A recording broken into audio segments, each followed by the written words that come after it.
Bacaan kita yang pertama. Bapak Ibu Saudara yang kasih Tuhan, saya sangat diberkati ketika biasanya yang banyak kali berurusan dengan ibu pembantu itu ya, pembantu rumah tangga atau asisten rumah tangga itu kan biasanya urusannya perempuan ya.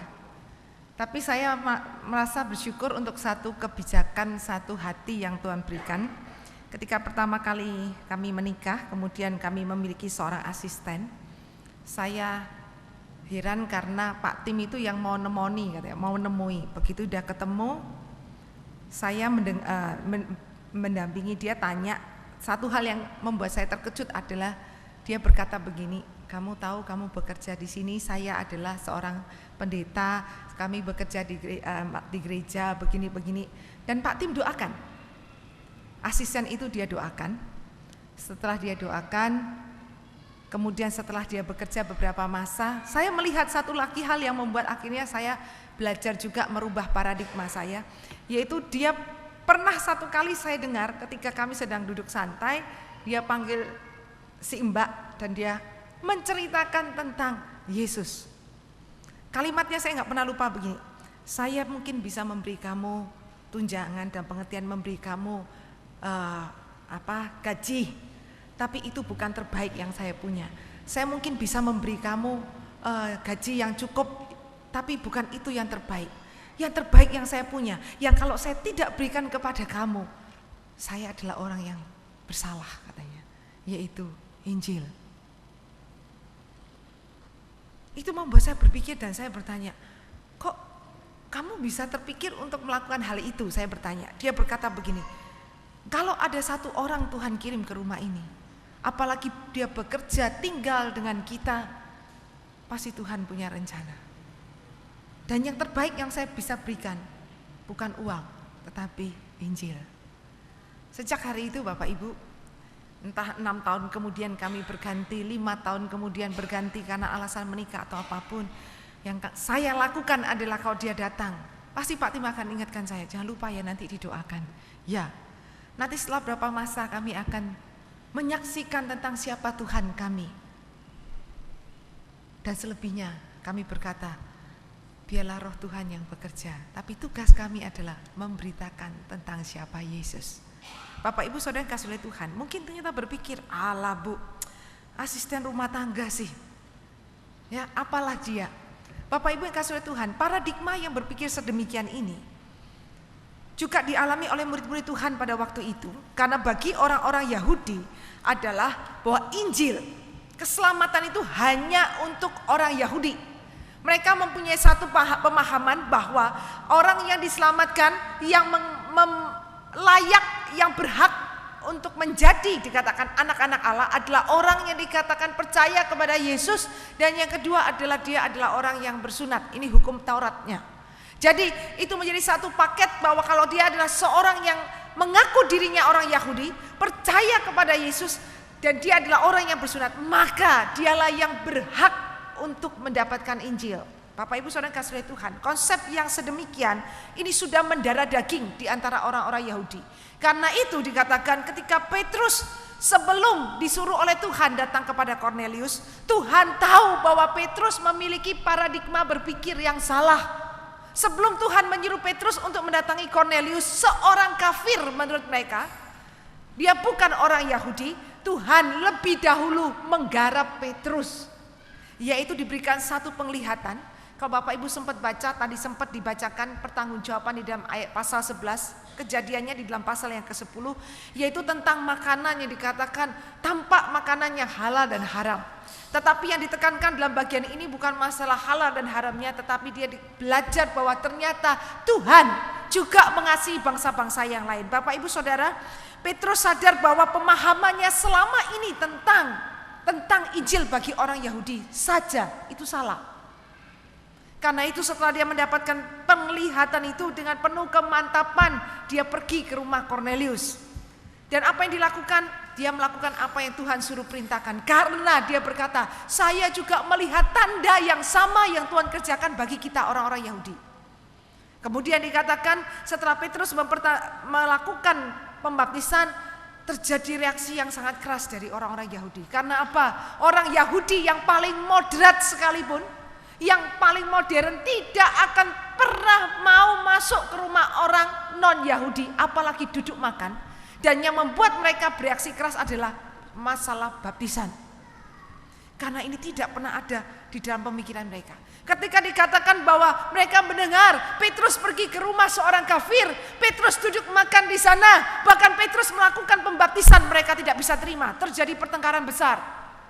Mereka meminta pertanggungjawaban Petrus, tapi Petrus memberikan pertanggungjawaban yang luar biasa yang akan kita bersama pelajari. Hari ini kita berbicara tentang baptisan roh. Baptisan Roh Kudus dan kenabian orang percaya. Jawaban Petrus terhadap sidang di dalam mereka mempertanggungjawabkan tentang apa yang dia lakukan, memberikan kepada kita 3 pelajaran tentang baptisan roh. Yang pertama, Bapak Ibu dikasihi oleh Tuhan, Petrus mengulang kata sama seperti sebanyak 2 kali kalau kita perhatikan di dalam ayat 15 dan 17. Di sana Petrus berkata, ketika aku mulai berbicara, turunlah Roh Kudus di atas mereka sama seperti dahulu ke atas kita. Itu yang pertama. Di dalam ayat 17 dikatakan, jadi jika Allah memberikan karunia-Nya kepada mereka sama seperti kepada kita. Ini yang ditekankan oleh Petrus ketika dia menjawab sidang yang meminta pertanggungjawabannya. Yang pertama, bahwa baptisan roh terjadi atas inisiatif Allah sendiri, bukan dirinya. Kata sama seperti yang diulang oleh Petrus, sama yang terjadi ini sama seperti peristiwa Pentakosta. Artinya mereka tidak pernah duga, saya pun tidak pernah menduganya akan terjadi. Tetapi semuanya itu karena Tuhan. Tuhan yang mau, Tuhan yang berkehendak, Tuhan yang berinisiatif untuk menyelamatkan mereka. Ini yang Petrus ingin katakan, bahwa semuanya itu terjadi atas kehendak dan kedaulatan Allah. Bapak Ibu dikasihi oleh Tuhan, kalau seseorang bisa mengaku percaya Yesus adalah Tuhan, itu bukan karena Bapak, Ibu dan saya ini orang yang tanam tanda petik hebat sehingga bisa merespon. Tetapi semuanya itu semata-mata adalah karena karya Tuhan, anugerah Tuhan bagi kita. Karena itu kalau kita di dalam satu berbicara tentang penginjilan pribadi, tugas kita tuh cuma memberitakan. Sering orang berkata begini, "Wala bu, wis wegah aku iki kongon." Maksudnya menginjili keluarga, menginjili siapapun. Kenapa? Lah wis diinjili orang percaya-percaya. Saya bilang, yang membuat orang bisa percaya kepada Tuhan, yang membuat orang bisa bertobat dan berbalik dari jalannya yang jahat itu siapa? Kita. Bukan. Siapa yang bisa membuat orang berkata, iya saya percaya Yesus adalah Tuhan? Itu bukan kita, Bapak Ibu. Tapi anugerah yang Tuhan berikan sehingga kita bisa berkata dengan iman, saya percaya kepada Yesus. Karena itu saya berkata, kalau kita menginjili seseorang, memberitakan Injil kepada orang lain, jangan mikir hasilnya. Beritakan saja, selebihnya biarlah roh Tuhan yang bekerja. Bapak Ibu, kami pun bergumul ketika saya pertama kali, saya dari keluarga yang tidak Kristen, kami dari daratan Cina. Bapak Ibu bisa mengerti apa keyakinan kami. Jadi kalau akhirnya kami bisa ke gereja itu mulai dari saya dengan kakak saya perempuan. Setiap sore hari Minggu kalau kami bermain di depan rumah, ada guru sekolah minggu yang tinggal 3 rumah dari tempat kami. Naik Vespa pagi-pagi ke gereja, lihat kami jongkok di depan bermain. Akhirnya dia memberanikan diri datang ke toko, ketemu dengan orang tua, ketemu dengan kakek saya, berkata, "Cucu nek minggu kemana?" "Ya ndak, main tok." "Boleh ndak kalau minggu tak jemput ke sekolah minggu?" Itulah pertama kali keluarga kami mengenal Tuhan. Dari sejak umur 5 tahun kami dibonceng berdua naik Vespa, terus sampai akhirnya papa mama kami mau mengantar. Akhirnya SMP kami terima Tuhan Yesus secara pribadi, dan saya punya satu kerinduan, bahwa keluarga saya dimenangkan untuk Tuhan. Itu doa kami dari sejak saya dan kakak saya, dan Tuhan jawab Bapak Ibu. Dari akhirnya saya, cici saya, koko saya, kemudian nenek saya, di tengah-tengah kelumpuhannya, di tengah-tengah dia sudah tidak ingat anak, cucu, menantu, karena mama saya anak tunggal. Tidak ingat siapa-siapa, dia hanya bisa menyebut nama Yesus dan dia percaya Yesus Tuhan. Dari situ kemudian mama saya juga akhirnya menerima Tuhan. Kemudian kakek saya, tinggal satu-satunya yang belum, yaitu papa saya. Saya tuh sampai sering kali ngomong gini, "Wes koh," saya bilang sama suami saya ini wes kesel nek kongkon ngomong mbek papa. Saya tuh bilang gitu. Jadi dari sejak SMP kalau saya berusaha tanda petik menceritakan siapa ya Yesus dengan bahasa saya yang sederhana anak SMP, sampai jadi mahasiswa teologi, sampai jadi hamba Tuhan, saya itu akhirnya putus asa. Selalu maksudnya ngotot ngeyel bantah itu saya sampai saya bilang gini, lah iya ya Tuhan, anaknya hamba Tuhan, mantune pendeta, kok ya ora percaya. Saya itu dalam hati pernah bilang gitu. Tapi saya selalu diingatkan urusan percaya. Dia akhirnya bisa berespon, itu bukan bagianmu. Bapak Ibu, kalau saya berkata, ya Tuhan Yesus itu mati buat kita. Dia selalu bilang begini dengan saya, coba kamu pikir. Kalau orang mati satu buat orang satu, itu cengli katanya. Itu maksudnya oke lah gitu ya. Lah masa ana wong siji mati nggo sak donya kok iso, katanya gitu. Aduh, saya itu sampai rasanya menjelaskannya itu sampai Bapak Ibu, iki menggawe teori apa? Pak tim itu saya lihat setiap kali kami berkunjung selalu sempat menceritakan tentang Yesus. Sampai benar Bapak Ibu, kita tuh kalau bilang sampai putus asa. Tapi Februari 2006 ketika papa saya bangun pagi, tidak ada orang datang ke rumah, tidak ada orang yang berkunjung, tidak ada hamba Tuhan. Ketika dia bangun pagi, dia sarapan dengan mama saya. Dia berkata begini, Cu, aku percaya Yesus ikut Tuhan, juru selamatku satu-satunya. Mama saya itu katanya kayak disambar beledek melongok gini. Jawabannya gini kepada suaminya, kepada papa saya, Nan, kowe lara apa? Katanya gitu. Saya waktu diceritani ketawa, mama iki piye toh? Wong papa itu begitu kok jarine, Nan kowe lara apa? Katanya gitu ya. Dia begini, akhirnya begitu mama saya dibilang, lho kowe iki piye toh? Wong aku iki ngomong percaya Yesus kok jarine lara. Mama saya itu langsung datang kepada papa saya berkata, terima kasih Tuhan, terima. Bapak Ibu, 2006 Februari, papa saya bangun pagi, duduk makan dengan tenang, dia percaya, Cu, aku percaya Yesus itu satu-satunya Tuhan buat aku. Oh Bapak Ibu, penantian saya puluhan tahun. Dan itu mengajar bahwa hanya Tuhan, waktu Tuhan. Tugas saya adalah beritakan saja. Beritakan saja. Benih itu taburkan saja. Dan nanti pada waktunya roh Tuhan yang akan bekerja. Februari 2006 Bapak Ibu, dalam keadaan sadar dan sehat, ayah saya meresponi Injil. Bulan April 2006 papa saya divonis sakit kanker. 6 bulan kemudian dia meninggal. Tapi satu hal saya bersyukur Bapak Ibu, bahwa janji Tuhan, kalau kita percaya seisi rumah tangga Tuhan akan selamatkan. Itu saya pegang janjinya. Yang kedua, baptisan roh di dalam ayat yang ke-18, kata sama seperti mengajarkan kepada kita bahwa dikatakan, jadi kepada bangsa-bangsa lain juga Allah mengaruniakan pertobatan yang memimpin kepada hidup. Yang kedua, ketika Petrus berkata sama seperti, Bapak Ibu, dikatakan kebenaran yang kedua bahwa tanda seseorang mengalami baptisan roh adalah transformasi batin atau pertobatan. Ini tanda yang harus ada di dalam diri orang yang berkata saya percaya kepada Yesus. Bapak Ibu saudara kasih oleh Tuhan, kata sama seperti, kemudian di ayat 18 dikatakan Allah mengaruniakan pertobatan yang memimpin kepada hidup. Ini tanda yang dilihat oleh mereka. Bapak Ibu perhatikan, siapakah Petrus? Ketika peristiwa Pentakosta, Petrus bisa berdiri di hadapan ribuan orang dan dia berkhotbah. Dia bukan seorang pengkhotbah, dia seorang nelayan, dia bukan orang yang berpendidikan. Dan kita lihat kehidupan rasul-rasul, murid-murid Tuhan setelah peristiwa Pentakosta, ketika mereka mengalami yang namanya turunnya Roh Kudus, mengalami transformasi batin yang luar biasa. Satu-satu dari murid Tuhan, rasul-rasul, mengalami penderitaan bahkan kematian yang saya katakan tidak wajar.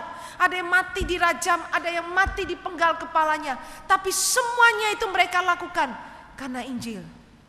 Mereka yang tadinya seorang yang penakut berubahnya luar biasa. Demikian juga dengan Saulus. Siapakah Saulus? Kita tahu bagaimana dia menjadi seorang yang begitu kejam, yang mengejar-ngejar orang Kristen. Tetapi begitu berjumpa dengan Tuhan, dia berkata, hidupku bukan aku lagi, melainkan Kristus.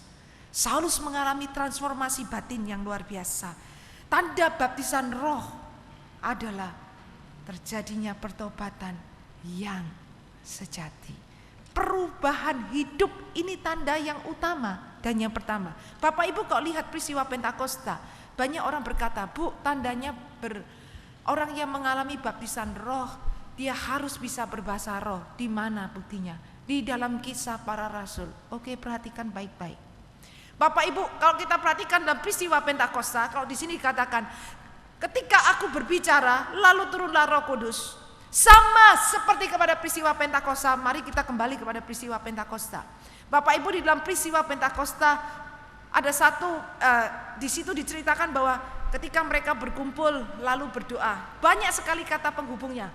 Lalu turunlah Roh Kudus. Lalu mereka berbahasa roh dan seterusnya. Bapak Ibu dikasih oleh Tuhan, saya memberikan contoh, kata penghubung yang digunakan itu bukan kata penghubung sebab akibat, tetapi kata penghubung yang menghubungkan urutan peristiwa. Saya berikan contoh kata penghubung 2 kategori ini. Yang pertama, kalau saya bilang begini, saya makan mangga pagi hari, lalu saya sakit perut. Saya sakit perut itu akibat dari makan mangga pagi atau bukan? Ya, saya makan mangga pagi hari, lalu sakit perut. Jadi sakit perut saya ini adalah akibat dari saya makan mangga pagi hari. Kalau saya berkata begini, saya pergi ke gereja, lalu saya nonton bioskop. Apakah saya nonton bioskop akibat saya ke gereja? Enggak kan?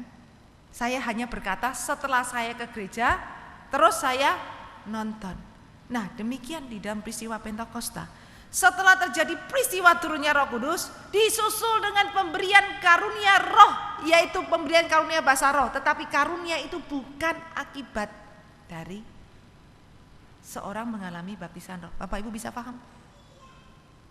Tanda yang utama dari seorang yang dikatakan saya adalah orang yang telah menerima Roh Kudus. Saya sering ditanya, bilang begini, Bu, gerejanya Ibu dulu di Semarang, gerejanya Ibu punya Roh Kudus apa enggak? Ditanya sama anak remaja saya, kamu enggak punya Roh Kudus? Lah kok kamu tahu aku enggak punya Roh Kudus? Lah kamu enggak bisa begini, enggak bisa begitu. Tanya sama saya, Cik, aku iki sakjane duwe Roh Kudus apa ora? Saya sampai kudu guyu, lho iki piye to? Lah kamu tuh sudah dibaptis ikut Tuhan kok enggak tahu punya Roh Kudus apa enggak? Cik, aku iki sakjane duwe Roh Kudus apa enggak katanya. Akhirnya saya memberikan pemahaman kepada Bapak Ibu Saudara yang kasih Tuhan. Ketika kita mengaku percaya Yesus adalah Tuhan, rohnya tinggal di dalam hati kita, kita mempunyai rohnya yang kudus, dan tandanya adalah terjadi transformasi batin atau pertobatan. Ini yang penting. Di dalam Korintus berkata, apa artinya kita punya semua karunia kalau kita tidak punya kasih? Apa sih kasih itu? Karakter kan? Kualitas kan? Ini tanda yang utama yang harus ada di dalam diri orang yang berkata saya memiliki Roh Kudus. Baptisan roh membuat seseorang berpaling dari dosa dan setia kepada Tuhan. Baptisan roh yang sejati meningkatkan kesadaran kita akan hubungan kita dengan Bapa. Baptisan roh yang sejati membuat kita setiap hari mau dikoreksi oleh firman dan bertumbuh. Bapak Ibu Saudara dikasih oleh Tuhan, tanda baptisan roh adalah terjadinya transformasi batin dan atau pertobatan. Ada satu kesaksian yang luar biasa, saya sangat diberkati, berbicara tentang kekuatan pengampunan. Bapak Ibu, seorang wanita yang berkulit hitam berusia 70 tahun, kelihatan sangat tua dan penuh dengan penderitaan, berdiri di satu ruang sidang pengadilan di Afrika Selatan. Di depannya berdiri seorang terdakwa yang bernama Tuan Van der Broek. Ketika laki-laki itu, seorang laki-laki kulit putih, wanita ini wanita kulit hitam, pada di masa beberapa tahun yang lalu sangat rasialis dan terjadi satu pembunuhan yang brutal. Yang pertama dilakukan Tuan Van der Broek adalah beberapa tahun yang lalu dia datang ke rumah perempuan ini, dia menyeret anaknya keluar, menembaknya dan kemudian membakar tubuhnya di depan mamanya. Hukum pada waktu itu masih berpihak kepada hukum yang rasialis. Kemudian beberapa tahun kemudian kembali laki-laki ini yaitu Tuan Van der Broek datang ke rumahnya dan mengajak wanita ini pergi ke pinggiran sungai. Di pinggiran sebuah sungai dia sudah melihat suaminya yang terikat tidak berdaya. Kemudian di depan mata istrinya dia menyiksa suaminya dan dia menyiramkan bensin. Ketika Van der Broek ini menyiramkan bensin ke tubuh suami dari perempuan ini, yang dia dengar kalimat terakhir adalah, "Bapa, ampunilah mereka." Dan akhirnya suaminya dibakar hidup-hidup sampai mati. Ketika akhirnya hukum bisa ditegakkan, laki-laki itu diadili dan ditangkap. Wanita itu berdiri dan hakim bertanya kepada dia, "Ibu, apa yang ingin engkau lakukan terhadap laki-laki yang sudah menghabisi keluargamu secara brutal? Apa yang harus dilakukan pengadilan untuk menghukum laki-laki ini?" Perempuan ini menjawab, "Bapak, saya menginginkan 3 hal. Yang pertama, bawa saya ke tempat di mana suami saya dibunuh. Saya ingin mengumpulkan debunya dan menguburkannya secara terhormat." Itu yang pertama. Yang kedua, saya minta Tuan Van der Broek datang ke ghetto, yaitu perkampungan orang kulit hitam, 1 bulan 2 kali tinggal dengan saya, supaya saya bisa melimpahkan kasih kepada suami dan anak saya yang masih ada di dalam diri saya. Izinkan dia tinggal, datang ke rumah saya 1 bulan 2 kali, datang ke perkampungan kami, tinggal dengan saya, supaya saya bisa melewatkan waktu 1 hari bersama dia dan melimpahkan kasih yang masih ada di dalam diri saya kepada Tuan Van der Broek sebagai anak saya. Yang ketiga, bahwa laki-laki itu, Tuan Van der Broek, datang ke hadapan saya supaya saya bisa memeluknya, supaya dia tahu bahwa saya sudah memaafkan dia. Bapak Ibu, laki-laki itu mendengar permintaan perempuan ini pingsan. Semua sidang yang hadir di pengadilan itu semuanya berdiri dan menyanyikan satu lagu, Amazing Grace. Mereka melihat, saya berkata tidak mungkin saya manusia secara pribadi bisa melakukannya. Betul. Hanya orang yang sudah mengalami kasih Yesus di atas Kalvari yang mampu melakukannya. Terjadi pertobatan yang sejati, transformasi batin. Dia berkata, yang kulakukan adalah seperti yang Yesus lakukan kalau dia berada di posisiku, yaitu memberikan pengampunan. Inilah tanda seseorang yang telah mengalami baptisan rohnya, mengalami pertobatan yang sejati. Bapak Ibu bayangkan, warganya dihabisi tapi dia berkata, izinkan laki-laki itu tinggal 1 bulan 2 kali di tempat saya, supaya saya bisa melimpahkan kasih yang masih tersisa di dalam diri saya. Dan biarlah dia datang ke pelukan saya supaya dia tahu bahwa saya sudah memaafkan dia. Tidak ada penghukuman, yang ada adalah pengampunan. Yang ketiga, Bapak Ibu kasih Tuhan, apa maksud dari baptisan roh? Petrus berkata, sama seperti pada waktu itu dia mengatakan, untuk apa? Peristiwa Pentakosta, yaitu turunnya Roh Kudus, adalah untuk pemberitaan Injil. Kamu akan menerima kuasa kalau Roh Kudus turun ke atas kamu. Kamu akan menjadi saksiku. Itulah maksud pemberian rohnya yang kudus pada peristiwa Pentakosta. Kemudian pada peristiwa baptisan Cornelius, sama, yaitu apa? Untuk Injil. Itulah yang dimaksud Petrus, sama seperti untuk perluasan Injil. Peristiwa Kisah Para Rasul 11 menjadi satu tonggak sejarah karena apa? Secara deklarasi akhirnya apa yang selama ini menjadi border di dalam pikiran orang-orang Yahudi bahwa Injil hanya untuk orang-orang Yahudi, itu sudah runtuh. Kisah Para Rasul 11 mengajarkan kepada kita bahwa satu tonggak sejarah Injil diberitakan sampai kepada bangsa-bangsa yang dikatakan non-Yahudi, bangsa yang dikatakan tidak bersunat, termasuk adalah kita Bapak Ibu. Kita adalah bukti bahwa Injil, perluasan Injil adalah untuk segala bangsa. Hal utama yang dapat kita ambil dari bacaan kita hari ini adalah bahwa keselamatan adalah untuk segala bangsa.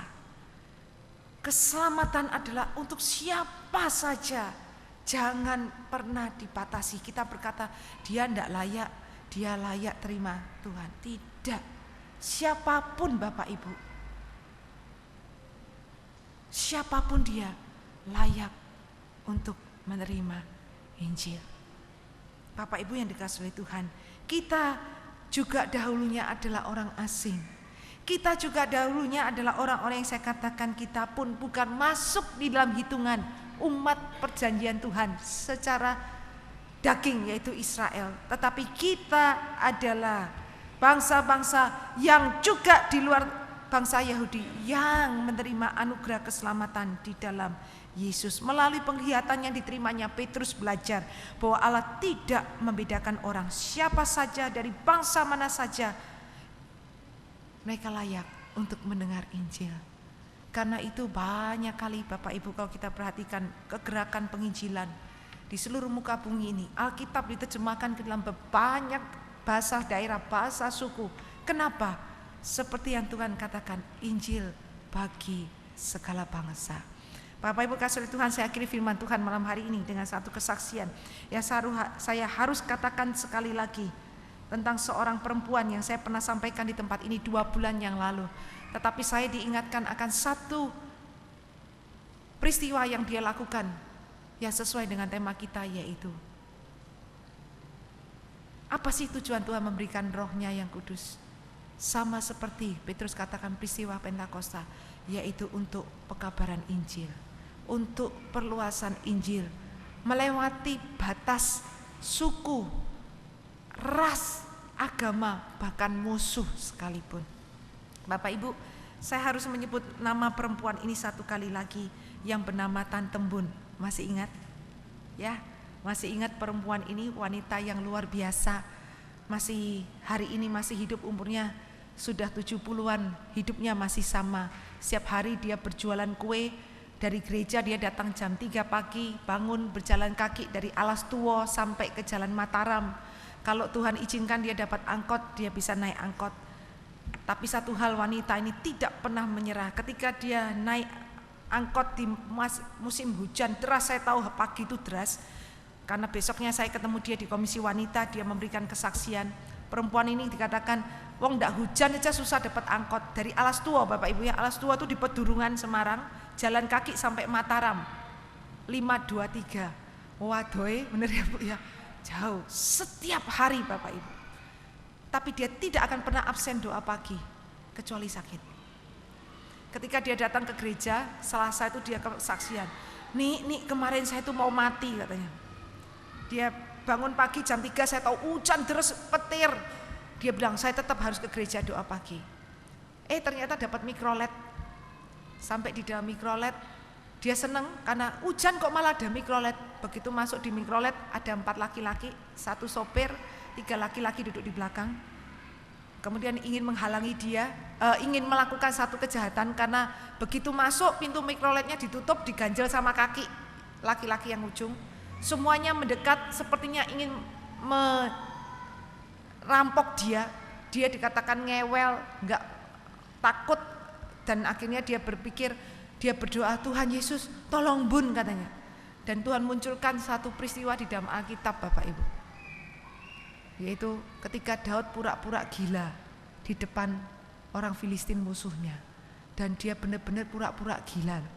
Dia joget di dalam angkot sambil ngiler, ngeces-ngeces. Yang tadinya mepet kira-kira nek ketemu perempuan gini, wah lalu gitu ya, wah mbun wis kayak wong edan nih katanya gitu. Tapi mbun cuma inget Daud dulu pernah gitu katanya gitu ya. Akhirnya dia pura-pura gila di dalam angkot. Yang tadinya mepet itu menjauh semuanya, pintunya dibuka, mikroletnya minggir. Dia langsung turun katanya, sujud syukur saya di pinggir jalan, Tuhan terima kasih mbun masih hidup. Besok doa pagi enggak? Masih doa pagi. masih doa pagi. Di gereja ada pengumuman, ada untuk orang-orang cacat. Dia cuma dengar. Berapa bulan kemudian dia datang ke pastori. Dia bawa 2 butir telur ayam kampung, Bapak Ibu. Ya, kemudian dia berkata, "Lo tante, ada perlu apa? Ini loh nih titip telur buat noni kecil," katanya. Bapak Ibu, saya tahu dia menghidupi 6 orang cucu. Dia setiap hari kalau tidak ada ongkos pulang dia harus jalan kaki pulang. Karena dia masih mikir besok saya harus berjualan untuk kulaan, untuk beli kue. Saya tanya, "Tante nyuci satu tempat dapat berapa?" 5.000. 2 tempat dapat 10.000. Jualan kue kalau laku dapat berapa, Tante? Ya dapat 6.000. Bayangkan Bapak Ibu, 16.000. Dia pulang ketemu dengan 6 mulut yang bertanya, "Mak, hari ini makan apa?" Dia datang kepada kami bawa 2 butir telur ayam kampung, Bapak Ibu. Saya tidak bisa terima. Saya berkata, "Tante, saya tahu bahwa kalau dia sudah nggak ada makanan, dia rebus telur 1 dipotong-potong, makan itu saja. Apalagi ini telur kampung, Bapak Ibu, lebih larang.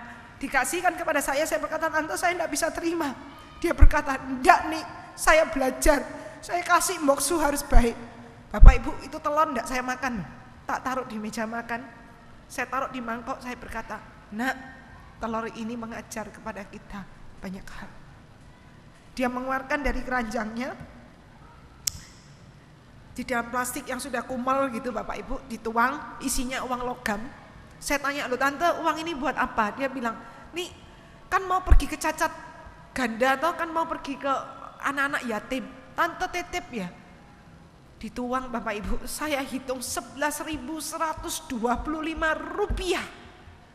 Saya berkata begini, "Tante enggak usah kasih, buat makan aja nggak cukup." Dia bilang gini, "Nih kok kamu bilang enggak cukup setiap hari?" Saya bilang, "Berkat Tuhan itu cukup buat saya." Bapak Ibu, kalau saya diberikan tubuh yang sempurna, masa saya nggak bisa bersyukur dan memberkati orang yang tidak sempurna? Bun masih bisa ngasih, katanya. Tante masih bisa memberi karena Tuhan sudah banyak memberi, katanya. Oh Bapak Ibu, saya berkata ini pemberian yang terbesar. Dia berkata, setelah saya mendengar 25 rupiah, 50, 100 dia kumpulkan berbulan-bulan dan dia serahkan. Bapak Ibu, satu hari dia berkata, setiap dia datang ke gereja 4:30 jam 4 pagi, satpam belum bangun, dia akan berdoa di depan mimbar. Dia taruh kepalanya, dia menangis. Setiap hari dia akan sebut nama hamba-hamba Tuhan, istrinya, anaknya, pekerja gereja, semua dia sebut. Saya pernah bertanya, "Tante punya keinginan apa?" "Saya ingin bisa baca Alkitab." Sederhana. Kita yang bisa baca aja suruh baca males. Bapak Ibu, saya tahu dia tidak bisa baca. Pernah satu kali doa pagi, sering kali dijajari Pak Tim. Dia baca Alkitabnya kualik. Harusnya begini, dia begini, mulutnya komat kamit. Akhirnya dia berkata, Pak Tim tahu, oh dia nggak bisa baca, tapi kita nggak tegur supaya dia balik. Ya, satu hari dia berkata, "Saya ingin bisa baca Alkitab." Untuk apa? Supaya Mbun lebih kenal Tuhannya Mbun, katanya. Bapak Ibu, itu yang dia minta. Dia nggak minta berkat, nggak minta lain-lain. Dia berkata, "Tuhan, saya pingin, keinginan saya paling besar, saya bisa baca Alkitab." Oh Bapak Ibu, percaya atau tidak, hari ini dia bisa buka Alkitab dan baca Kejadian sampai Wahyu. Saya kasih dia koran, dia nggak akan pernah bisa baca koran. Saya katakan, baru saya dengar mujizat yang sedemikian. Dia pernah berdiri di hadapan jemaat membaca Mazmur 84. Dia berkata, "Betapa disenanginya tempat kediaman-Mu ya Tuhan." Bapak Ibu yang kasih oleh Tuhan, dia ditinggalkan oleh suaminya dengan perempuan lain, meninggalkan anak-anak, dan dia harus berjuang menghidupi anak mantu dan cucu. Anak-anaknya kurang sayang menurut saya, karena tidak mau bekerja dua-duanya, makan ikut dia, anak lahir dikasihkan emaknya, anak lahir dikasihkan emaknya, sampai 6, tidak pernah memberikan penghidupan. Dia ditinggalkan oleh suaminya dengan seorang perempuan lain. Beberapa masa kemudian suaminya meninggal, Bapak Ibu. Kami tidak pernah tahu cerita itu. Satu hari dia datang kepada kami membawa seorang perempuan bersama dengan cucunya. Kita bertanya, siapa dia tante? Dia teman saya. Dia bawa anak kecil, itu cucunya. Kami tidak pernah tahu, tapi saya tahu adalah pengorbanan dia membawa jiwa ini ke gereja. Kenapa? Dia harus menyisihkan dan bekerja lebih berat supaya bisa bawa temannya ini pergi ke gereja untuk membayari ongkos angkotnya. Kemudian satu hari dia berkata, dia tidak pernah ditanya. Setiap kali orang tanya dia, tante dia siapa? Oh teman saya. Dia siapa? Tante dia siapa? Teman saya. Itu yang dia katakan. Sampai satu hari ada tetangga dia yang dulunya tinggal sama dia, yang pas hari itu tuk-tukan ketemu di gereja. Dia berkata kepada kami hamba-hamba Tuhan, dia berkata, loh Pak Tim, itu kan istri kedua suaminya. Kita gak pernah tahu. Dia berkata, ini teman saya. Akhirnya didekati dan ditanya, tante, siapa perempuan ini? Apa betul bahwa dia adalah perempuan yang dipilih oleh suami tante untuk meninggalkan tante berapa puluh tahun yang lalu? Dia berkata, iya, tapi itu dulu. Tante itu dengar dia belum di dalam Tuhan, tak cari rumahnya sampai ketemu. Saya beritahu tentang Tuhan Yesus dan saya bawa dia ke gereja. Dan di gereja dia memperkenalkan, ini teman saya. Dia bayari angkotnya. Dia berkata, weh tante. Suami saya bilang, tante ini luar biasa. Dia bilang gini, ndak Om Boksu, Injil itu kan buat semua orang. Ndak ada musuh, ndak ada batasi. Semua orang harus mendengar Injil. Banyak anak remaja, minimal 3 yang saya ingat, dibawa sama dia naik angkot ke gereja, diperkenalkan kepada Yesus oleh seorang perempuan yang sangat sederhana. Bapak Ibu, saya berkata, inilah orang yang hidupnya senantiasa dipenuhi oleh Roh. Dia berkata, kalau saya bisa mengaku percaya, bun jadi anaknya, itu adalah anugerah yang besar. Makanya dia berkata, seluruh hidup saya harus berbicara tentang Injil. Bapak Ibu, kalau kita mengaku percaya Yesus dan Roh-Nya tinggal di dalam hati kita, bukankah seharusnya hidup kita terus-menerus diperbaharui? Dan kita tahu bahwa panggilan kita adalah menyuarakan kenabian orang-orang percaya. Kalau seorang yang dulunya tidak bisa membaca menulis, tapi yang hidupnya mau diserahkan dipakai oleh Tuhan, sudah membawa banyak jiwa.